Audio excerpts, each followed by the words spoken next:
Hello friends, welcome to TNPSC coaching channel. நம்ம இன்றைக்கி union எக்ஸிக்யூட்டிவில் பிரசிடெண்ட் அப்படின்ற டாபிக் தான் பார்க்க போகிறோம். யூனியன் எக்ஸிக்யூட்டிவை பற்றி நம்ம கான்ஸ்டியூஷனில் ஆர்டிக்கல் 52லேருந்து 78 வரைக்கும் பார்ட் 5ல் சொல்லியிருப்பாங்க. யூனியன் எக்ஸிக்யூட்டிவ் கீழே யார் யாரெல்லாம் வருவாங்கன்னா, president, vice president, prime minister, council of minister, attorney general of India, அதாவது இந்தியாவோட சட்ட அதிகாரி. நம்ம பிரசிடெண்ட் ஸ்டேட்டோட ஹெட்டாகவும் இந்தியாவோட ஃபஸ்ட்டு சிட்டிசனாகவும் இருப்பார். நம்ம நாட்டுக்கு ஒற்றுமை, நேர்மை, பொறுப்புள்ள மனிதருக்கு அடையாளமாகவும் நம்ம பிரசிடெண்ட் இருப்பாங்க. பிரசிடெண்ட்டை எப்படி எலெக்ட் பண்ணுவாங்கன்னு பார்ப்போம். பீப்புள்னால டைரெக்டாக எலெக்ட் பண்ண மாட்டாங்க. எலக்டோரல் காலேஜில் இருக்க மெம்பர்ஸ் மூலமாக தான் பிரசிடெண்ட்டாக எலெக்ட் பண்ணுவாங்க. எலக்டோரல் காலேஜில் யார் யாரெல்லாம் இருப்போன்னு பார்ப்போம். பார்லிமெண்ட்டில் லோக்சபா, ராஜ்யசபாவில் இருக்க எலெக்டட் மெம்பர்ஸும், செகண்டு ஸ்டேட் லெஜிஸ்லேட்டிவ் அசம்பிளியில் இருக்க எலெக்டட் மெம்பர்ஸும், union territories of Delhi, Puducherry legislative அசம்பிளியில் இருக்க எலெக்டட் மெம்பர்ஸும் எலக்டோரல் காலேஜில் இருப்பாங்க. இதில் யார் வரமாட்டாங்க அப்படின்னா, இந்த மூணுத்துலேயும் இருக்க நாமினேட்டட் மெம்பர்ஸ், அதாவது எலெக்ட் பண்ணாமல் நியமனம் பண்ணவங்க. அடுத்து சட்டசபை கலைக்கப்பட்ட உறுப்பினர்களும் இதில் வரமாட்டாங்க. பிரசிடெண்ட் எலெக்ஷனோட ஓட் கால்குலேஷன் பார்ப்போம். Value of vote of an MLA is equal to ஒரு ஸ்டேட்டோட total population divided by state legislative அசம்பிளியில் இருக்க total number of elected members. Example, இப்போ நம்ம தமிழ்நாடு எடுத்துப்போம். டோட்டல் பாப்புலேஷன் வந்து 7 crores divided by total number of elected members வந்து 234 into 1/1000 போட்டால் நம்ம எம்எல்ஏவோட ஓட் வேல்யூ கிடச்சிரும். Next value of vote of an MP. இதை எப்படி கண்டுபிடிக்கணும் அப்படின்னா, எல்லா ஸ்டேட்ஸ், எல்லா யூனியன் டெரிட்டரிஸ்க்கும் எம்எல்ஏ ஓட் வேல்யூ கண்டுபிடிச்சி எல்லாத்தையும் ஆட் பண்ணணும். Divided by total number of elected members of parliament. இப்போ பார்லிமெண்ட்டில் லோக்சபா, ராஜ்யசபான்னு இருப்பாங்க. லோக்சபாவில் எலெக்டட் மெம்பர்ஸ் 543, ராஜ்யசபாவில் எலெக்டட் மெம்பர்ஸ் 233. ரெண்டையும் ஆட் பண்ணோம் அப்படின்னா 776 வந்துடும். இது மூலமாக எம்பி ஓட் வேல்யூ நம்ம கண்டுபிடிச்சிடலாம். Next electoral quota. ஒரு கேண்டிடேட் எலெக்ஷனில் வின் பண்ணோம் அப்படின்னா எவ்வளோ ஓட்ஸ் அவங்க வச்சுருக்கணும்னு சொல்கிறது தான் electoral quota. Total number of valid votes polled divided by 2 + 1. எவ்வளோ ஓட்ஸ் வருதோ அவ்வளோ ஓட்ஸ் வாங்கினவங்க தான் வின்னராக அறிவிக்கப்படுவாங்க. Next qualifications, oath and conditions. President எலெக்ஷனில் நிற்கிறதுக்கு என்னென்ன குவாலிஃபிகேஷன் இருக்கணும்னு பார்ப்போம். இந்தியாவோட சிட்டிசனாக இருக்கணும், 35 years கம்ப்ளீட் பண்ணியிருக்கணும், லோக்சபா மெம்பர் எலெக்ஷனுக்கு குவாலிஃபைடாக இருக்கணும், union government, state government, local அத்தாரிட்டியிலிருந்து எந்த ஒரு ப்ராஃபிட்டும் வாங்கக்கூடாது, 50 electors இவரை ப்ரப்போசர்ஸாகவும் 50 electors இவரை செகண்ட்ஸாகவும் சப்ஸ்கிரைப் பண்ணியிருக்கணும், ரிசர்வ் பேங்க் ஆஃப் இந்தியாவில் 15,000 டெபாசிட் பண்ணியிருக்கணும், 1/6 அவங்க ஓட்டு வாங்கலை அப்படின்னா 15,000 டெபாசிட்டை திருப்பி கொடுக்க மாட்டாங்க. Next oath or affirmations by the president. President என்ன சத்தியம் பண்ணி உறுதிப்படுத்திப்பார் அப்படின்றது தான். ஃபஸ்ட்டு தன்னோட வேலையை நேர்மையாக செய்கிறதா சொல்லியிருப்பார். செகண்டு கான்ஸ்டியூஷன், லா எல்லாத்தையும் பாதுகாக்கிறதா சொல்லியிருப்பார். தேர்டு பீப்புளோட நலனுக்காக தன்னை அர்ப்பணித்து கொள்கிறதா சொல்லியிருப்பார். பிரசிடெண்ட்டை யார் பதவி பிரமாணம் செஞ்சு வைப்பாங்கன்னா, சீஃப் ஜஸ்டிஸ் ஆஃப் இந்தியா தான். அவர் இல்லாத நேரத்தில் சீனியர் ஜட்ஜ் ஆஃப் சுப்ரீம் கோர்ட்டும் பதவி பிரமாணம் செஞ்சு வைப்பாங்க. Conditions of president's office. Parliament, state லெஜிஸ்லேட்டரில் இவர் மெம்பராக இருக்கக்கூடாது. ஒருவேளை மெம்பராக இருந்தால் அந்த சீட் வந்து வெக்கேட் ஆயிரும். செகண்டு எந்த ஒரு ஆஃபீஸ்ல இருந்தும் இவர் ப்ராஃபிட் வாங்கக்கூடாது. எந்த ஒரு ரெண்ட்டும் கொடுக்காம ராஷ்டிரபதி பவனில் இவர் இருந்துக்கலாம். அதாவது போலீஸ்க்கெலாம் போலீஸ் குவார்ட்டர்ஸ் கொடுக்க மாதிரி பிரசிடெண்ட்டுக்கு ராஷ்டிரபதி பவனை கொடுத்துருப்பாங்க. ஃபோர்த்து எமாலுமெண்ட்ஸ், அலோவன்சஸ், ப்ரிவிலேஜஸ்லாம் இவர் என்ஜாய் பண்ணிக்கலாம். 2008 என்ன சொல்லியிருப்பாங்கன்னா, பிரசிடெண்ட்டோட சேலரியை 50,000லேருந்து 1.5 lakh per month மாற்றுறதாகவும், பென்ஷன் வந்து அவரோட சேலரியிலேருந்து 50% தரதாகவும் சொல்லியிருப்பாங்க. 6th இவர் மேலே எந்த ஒரு கிரிமினல் வழக்கும் நம்ம போட முடியாது. 7th அரெஸ்ட் பண்ண முடியாது, ஜெயிலையும் வைக்க முடியாது. 8th இவர் மேலே சிவில் வழக்கு போட முடியும், ஆனால் 2 மாதத்துக்கு முன்னாடி அவருக்கு நோட்டீஸ் அனுப்பியிருக்கணும். Next term, impeachment and vacancy. பிரசிடெண்ட்டோட பதவிக்காலத்தை பற்றி பார்ப்போம். அவரோட பதவிக்காலம் 5 years. அவர் ரிசைன் பண்ணணும் அப்படின்னா வைஸ் பிரசிடெண்ட்டை ரிசைனேஷன் லெட்டர் கொடுத்துட்டு ரிசைன் பண்ணிக்கலாம். இவரை இம்பீச்மெண்ட் பண்ணியும் ரிமூவ் பண்ணலாம், அதாவது அவர் மேலே குற்றச்சாட்டு சுமத்தியும் ரிமூவ் பண்ணலாம். ஒரு நியூ பிரசிடெண்ட் வர வரைக்கும் அவரோட பதவியில் அவர் இருந்துக்கலாம். ரீஎலெக்ஷனுக்கு அவர் எலிஜிபிள். எத்தனை நம்பர் ஆஃப் டைம்ஸ் வேணாலும் அவரை எலெக்ட் பண்ணிக்கலாம். இப்போ யூஎஸ்ஏலலாம் பார்த்தோம் அப்படின்னா ஒரு பர்சனை 2 தடவைக்கு மேலே எலெக்ட் பண்ண முடியாது. Next impeachment of president. ஒரு பிரசிடெண்ட் மேலே குற்றச்சாட்டு சுமத்தி அவரை எப்படி ரிமூவ் பண்ணலாம் அப்படின்றத பார்ப்போம். பிரசிடெண்ட் கான்ஸ்டியூஷனை வயலேட் பண்ணிட்டாரு அப்படின்னா அவரை ரிமூவ் பண்ணலாம். பார்லிமெண்ட்டில் இருக்க ஏதாவது ஒரு ஹவுஸ் 1/4 மெம்பர்ஸ் சைன் பண்ணி இம்பீச்மெண்ட்டை இனிஷியேட் பண்ணுவாங்க.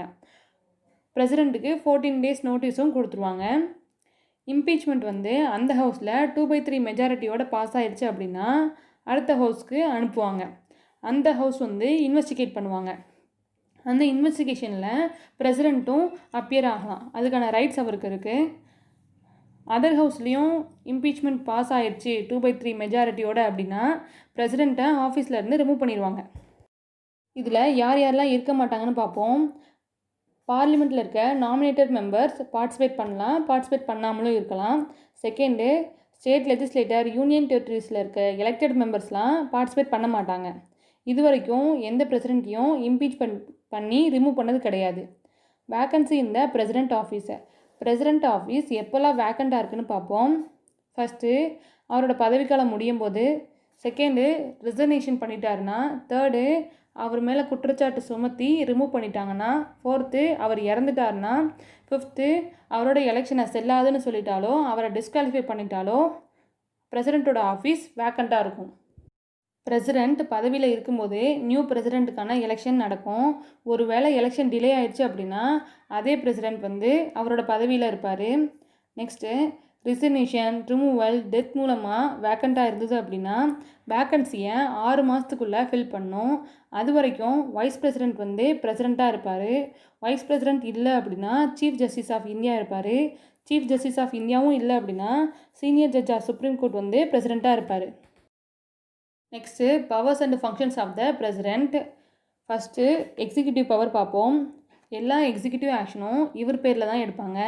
இவர் யாரெல்லாம் அப்பாயிண்ட் பண்ணுவாங்க அப்படின்னா prime minister, council of minister, attorney general of India, comptroller and auditor general of India, election கமிஷனரோட சீஃபு, அதர் எலெக்ஷன் கமிஷனரோட சீஃபு, யூபிஎஸ்சியோட சேர்மேன் மெம்பர்ஸு, ஸ்டேட்ஸ்க்கான கவர்னர்ஸு, ஃபினான்ஸ் கமிஷனுக்கான சேர்மேன் மெம்பர்ஸு, இவங்களெல்லாம் அப்பாயிண்ட் பண்ணுவார். இவர் ஒரு கமிஷனையும் அப்பாயிண்ட் பண்ணலாம்.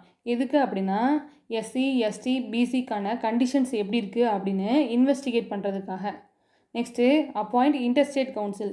இந்த கவுன்சில் எதுக்கு அப்படின்னா சென்டர் ஸ்டேட் ரிலேஷன்ஸை ப்ரொமோட் பண்ணுறதுக்காகவும் ஸ்டேட்டுக்கும் இருக்க ரிலேஷன்ஸை ப்ரொமோட் பண்ணுறதுக்காகவும் இந்த இன்டர்ஸ்டேட் கவுன்சிலை அப்பாயிண்ட் பண்ணுவார். நெக்ஸ்ட்டு, இவர் நினச்சா யூனியன் டெரிட்டரிஸ், எஸ்சி, எஸ்டி ஏரியாஸ்லாம் டைரெக்டாக அட்மினிஸ்ட்ரேட் பண்ணுவார். அவருக்கு கீழே ஒரு பர்சனை அப்பாயிண்ட் பண்ணி. எந்த ஏரியா வேணாலும் இவர் நினச்சா ஷெட்யூல்டு ஏரியா அப்படின்னு சொல்லிட்டு டெக்ளேர் பண்ணிடுவார். Next, legislative powers. பிரசிடெண்ட் பார்லிமெண்ட்டோட ஒருங்கிணைந்து செயல்படுவார். பிரசிடெண்ட் நினச்சா லோக்சபாவை டிசால்வ் பண்ண முடியும்.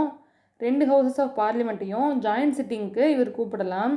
எலெக்ஷனுக்கு அடுத்து நடக்கிற ஃபஸ்ட்டு செஷனையும் ஒவ்வொரு இயரில் நடக்கிற ஃபஸ்ட்டு செஷனையும் இவர் தான் சொற்பொழிவாற்றுவார். பார்லிமெண்ட்டுக்கு மெசேஜ் அனுப்பலாம். எதை பற்றி அப்படின்னா பார்லிமெண்ட்டில் பில் பெண்டிங்காக இருக்கிறத பற்றி.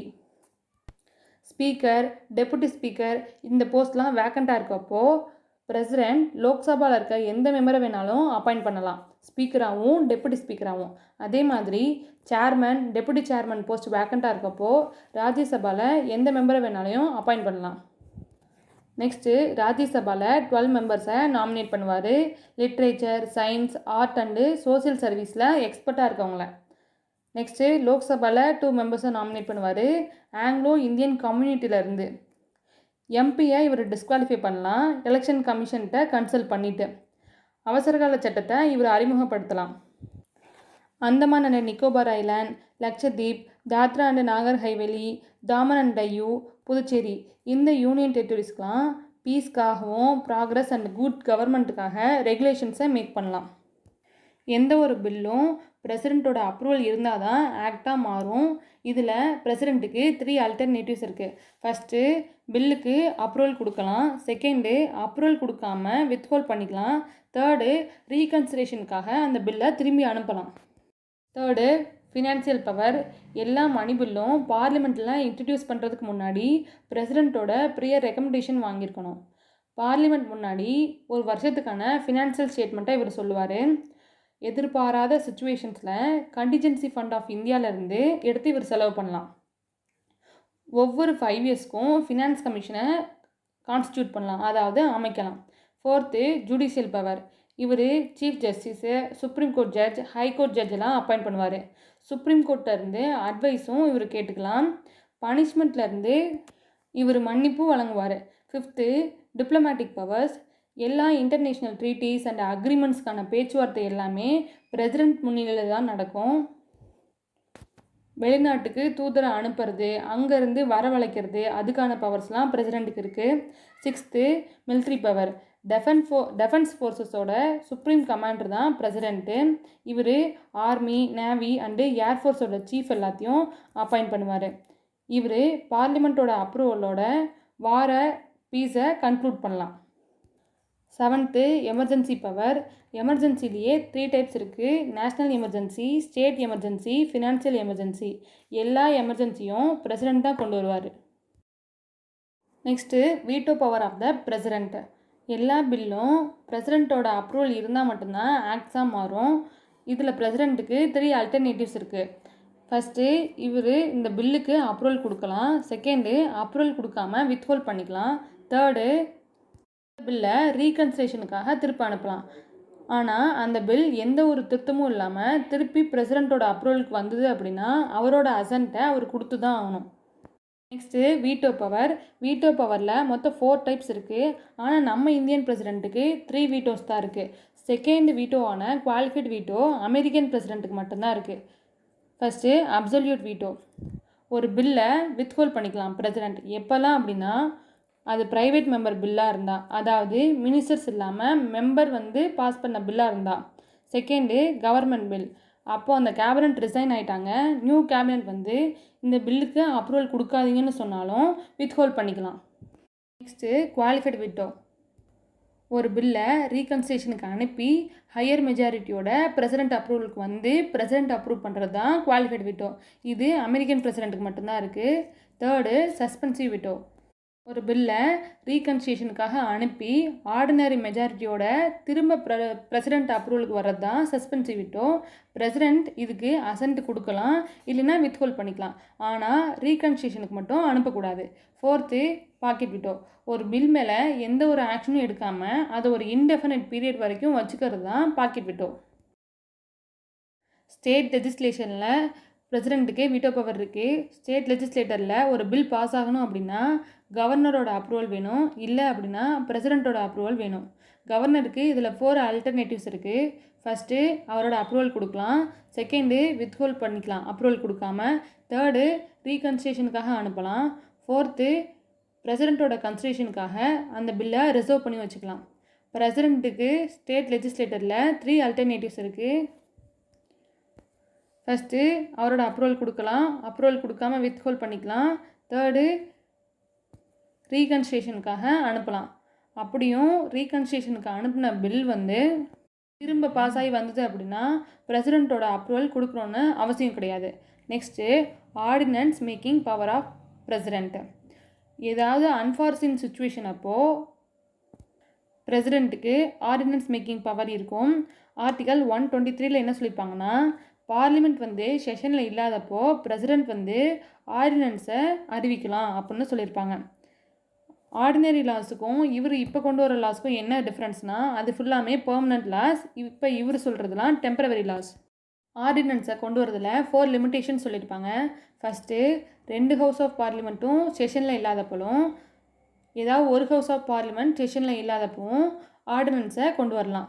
செகண்டு எதிர்பாராத சுச்சுவேஷன்ஸ், இமிடியேட் ஆக்ஷன்ஸ் எடுத்தே ஆகணும் அப்படின்றப்ப மட்டும்தான் ஆர்டினன்ஸை பிரசிடெண்ட் மேக் பண்ணணும். தேர்டு ஆர்டினன்ஸ் மேக் பண்ணுறதுல 2 இம்ப்ளிகேஷன் சொல்லியிருப்பாங்க. அதாவது பார்லிமெண்ட் சப்ஜெக்ட்ஸில் மட்டும்தான் லாவை மேக் பண்ணணும், ஃபண்டமெண்டல் ரைட்ஸை டேக் அவே பண்ணிக்கூடாதுன்னு சொல்லியிருப்பாங்க.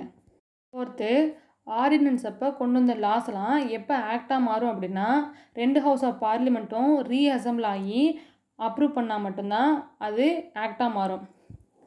எந்த ஒரு ஆக்ஷனும் அந்த லா மேலே எடுக்கலை அப்படின்னா 6 வீக்ஸ்க்குள்ளே எக்ஸ்பிரி ஆயிரும். ஆர்டினன்ஸோட பவர்னு பார்த்தோம், லைஃப் டைம் அப்படின்னு பார்த்தோம் அப்படின்னா 6 month. Next pardoning power of the president. பிரசிடெண்ட்டுக்கு மன்னிப்பு வழங்குற பவர் கொடுத்துருப்பாங்க. ஆர்டிகல் 72ல் என்ன சொல்லியிருப்பாங்கன்னா, எந்த ஒரு பர்சன் அஃபென்ஸ் பண்ணியிருந்தாலோ பிரசிடெண்ட் வந்து மன்னிப்பு வழங்கலான்னு சொல்லியிருப்பாங்க. எப்போ அப்படின்னா, யூனியன் லாக்கு அகேன்ஸ்டாக அஃபென்ஸ் பண்ணியிருக்கப்போ, செகண்டு மிலிட்ரி கோர்ட் வந்து பனிஷ்மெண்ட் கொடுத்துருக்கப்போ, தேர்டு தூக்கு தண்டனை கொடுத்துருக்கப்போ. பிரசிடெண்ட்டோட பார்டனிங் பவர் வந்து இண்டிபெண்ட் ஆஃப் ஜுடிஷரி, அதாவது எந்த ஒரு ஜுடிஷியல் சிஸ்டம் சுப்ரீம் கோர்ட்டோ ஹை கோர்ட்டோ வந்து இன்வால்வ் ஆக முடியாது. பிரசிடெண்ட்டுக்கு ஏன் இந்த பவரை கொடுத்துருக்காங்கன்னா, ஜுடிஷியரிலையும் எரர்ஸ் நடக்கலாம், அதை கரெக்ட் பண்ணுறதுக்காகவும், செகண்டு ரொம்ப ஹார்ஷான பனிஷ்மெண்ட்லேருந்து அவங்களுக்கு ரிலீஃப் வாங்கி கொடுக்கறதுக்காக. Pardoning power of the president, இதில் மொத்தம் 5 டைப்ஸ் இருக்குது. First one pardon. ஒரு பர்சன் அஃபென்ஸ் செஞ்சாங்கன்னா அவங்கள பனிஷ் பண்ணியிருப்பாங்க, டிஸ்குவாலிஃபை பண்ணியிருப்பாங்க, அதிலிருந்து கம்ப்ளீட்டாக ரிமூவ் பண்ணுறது தான் pardon. Second commutation, substitution of one form of punishment to lighter form, அதாவது தூக்கு தண்டனையிலேருந்து ஆயுள் தண்டனை வாங்கி கொடுக்குற மாதிரி. தேர்டு ரெமிஷன்ஸ், அவங்களோட தண்டனை காலத்தை குறைக்கிறது. ஃபோர்த்து ரெஸ்பைட்டு, ஃபிசிக்கல் டிசபிலிட்டி ப்ரெக்னன்சி உமனுக்கெலாம் குறைந்தபட்ச தண்டனை வழங்குறது. ஃபிஃப்த்து ரெப்ரைவ், ஒரு தூக்கு தண்டனை வழங்கியிருக்காங்க அப்படின்னா அதை டெம்பரவரி பீரியட் வரைக்கும் ஸ்டாப் பண்ணி வச்சுருப்பாங்க. ஏன் அப்படின்னா பிரசிடெண்ட்டோட அப்ரூவல் வர வரைக்கும். ஆர்டிகல் 161 படி கவர்னருக்கும் பார்டனிங் பவர் இருக்குது, ஆனால் பிரசிடெண்ட்டுக்கும் கவர்னருக்கும் 2 வேஸில் டிஃபர் ஆகுது. ஃபஸ்ட்டு ஒன், பிரசிடெண்ட் வந்து மிலிட்ரி கோர்ட்டில் கொடுத்துருக்க பனிஷ்மெண்ட்டுக்கு ரிலீஃப் வாங்கி கொடுக்கலாம், கவர்னர்னால் முடியாது. செகண்டு, பிரசிடெண்ட் வந்து தூக்கு தண்டனைக்கான ரிலீஃப் வாங்கி கொடுப்பாரு, ஆனால் கவர்னர்னால் முடியாது. பிரசிடெண்ட் வந்து டிஃப்ரெண்ட் கேசஸில் அவரோட ஜட்ஜ்மெண்ட் சொல்லியிருப்பார், அதை பேஸ் பண்ணி சுப்ரீம் கோர்ட் வந்து சில பிரின்சிபல்ஸை சொல்லியிருப்பாங்க. ஃபஸ்ட்டு ஒன், பெட்டிஷனர் வந்து குற்றவாளி வந்து பிரசிடெண்ட்டை ஓரல் ஹையரிங் வச்சுக்கக்கூடாதுன்னு சொல்லியிருப்பாங்க. செகண்டு, பிரசிடெண்ட் வந்து ஃப்ரெஷ்ஷாக அவரோட எவிடன்ஸை எக்ஸாமின் பண்ணலாம் அப்படின்னு சொல்லியிருப்பாங்க. தேர்டு, யூனியன் கேபினட்டோட அட்வைஸ் படி பிரசிடெண்ட் நடந்துக்கலாம் அப்படின்னு சொல்லியிருப்பாங்க. ஃபோர்த்து, பிரசிடெண்ட் வந்து அவரோட ஆர்டருக்கு எந்த ஒரு ரீசனை யாருக்கும் சொல்ல தேவையில்லைன்னு சொல்லியிருப்பாங்க. ஃபிஃப்த்து, தெரியாமல் செஞ்ச தப்புக்கு பிரசிடெண்ட் வந்து மன்னிப்பு வழங்கலாம்.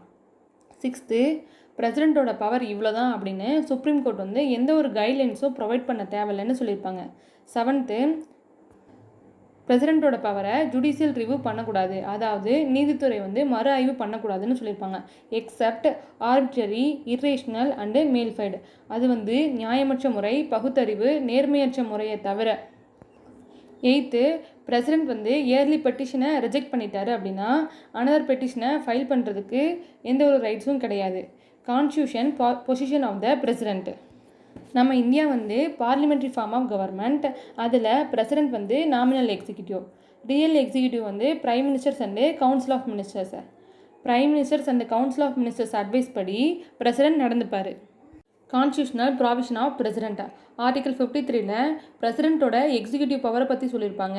ஆர்டிகல் 74ல் கவுன்சில் ஆஃப் மினிஸ்டர்ஸ் வந்து பிரசிடெண்ட்டுக்கு உதவியாகவும் அட்வைஸும் கொடுக்கலான்னு சொல்லியிருப்பாங்க. ஆர்டிகல் 75 படி கவுன்சில் ஆஃப் மினிஸ்டர்ஸ் வந்து லோக்சபாவுக்கு ரெஸ்பான்சிபிளாக இருக்கணும்னு சொல்லியிருப்பாங்க. பிரசிடெண்ட் வந்து எப்போல்லாம் மினிஸ்டர்ஸோட அட்வைஸ் இல்லாமல் செயல்படலான்னா, first appointment of prime ministers, லோக்சபாவில் மெஜாரிட்டி இல்லாதப்போ பிரைம் மினிஸ்டர்ஸ் வந்து சடனாக இறந்துட்டாருன்னா பிரைம் மினிஸ்டரை இவர் அப்பாயிண்ட் பண்ணலாம். செகண்டு, லோக்சபாவில் கான்ஃபரன்ஸை ப்ரூவ் பண்ணல அப்படின்னா கவுன்சில் ஆஃப் மினிஸ்டர்ஸை டிஸ்மிஸ் பண்ணிடுவார். தேர்டு, கவுன்சில் ஆஃப் மினிஸ்டர்ஸ் வந்து மெஜாரிட்டியை லூஸ் பண்ணிட்டாங்கன்னா லோக்சபாவை டிசொல்யூஷன் பண்ணிடுவார். தேங்க்யூ ஃபார் வாட்சிங். இந்த வீடியோ உங்களுக்கு பிடிச்சிருந்தா லைக் பண்ணுங்கள், ஷேர் பண்ணுங்கள், சப்ஸ்கிரைப் பண்ணுங்கள்.